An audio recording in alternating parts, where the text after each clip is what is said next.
Hi everyone. For people who were with me in the last tutorial, this particular tutorial is actually to show you how you can actually make a slice.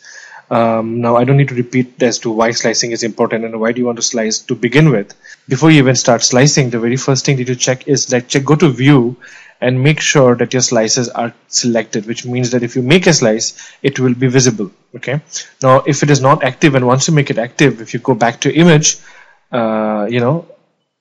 I'll make it active, okay, and you can see there's a grayed out slice already, which is taking care of the whole image.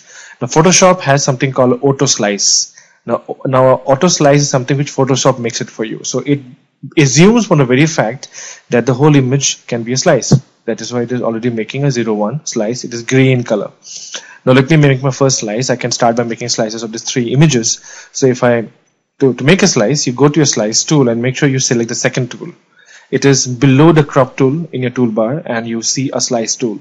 The one below it, will be using it later to select a slice. So first click on the slice tool, and then let's draw a slice on the image. Okay, now I have made my first slice. Now how do I know that this is not an auto slice? Because it's a blue in color. Everything else is grayed out in color. This blue in color is a user defined slice, something that you have defined. You can similarly keep going ahead, and you can also select the other slices if you want. I have made 3 slices here, and I made my 4th slice, which is the main logo of the website.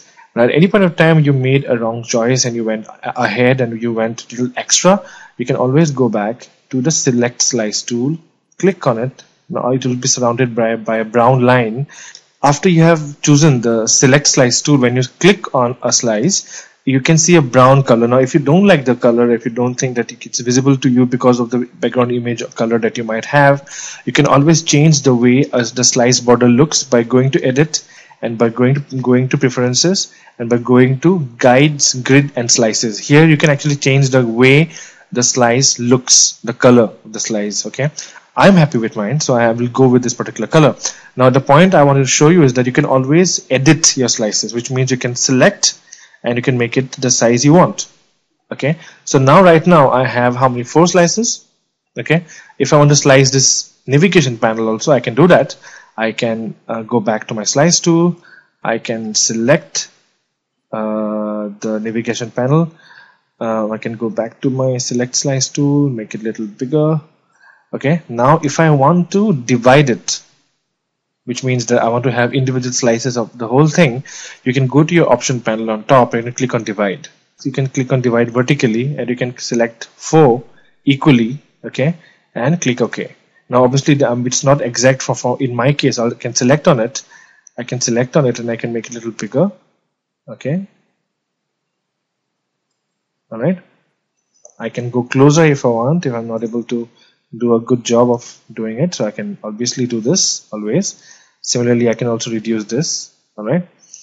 I can move ahead, and wherever I feel that it is budging into another slice, I can always do this. Okay, so here we are. Control 0 to zoom out completely. I have made all the slices and I'm ready to optimize them. Well, these are all user defined slices. There's another and a much better way, which I use very often, is a layer based slices, which is much better, particularly because you don't want to select any extra edges, and it's much more easier to create a slice by working with layers, which is the subject of the next video.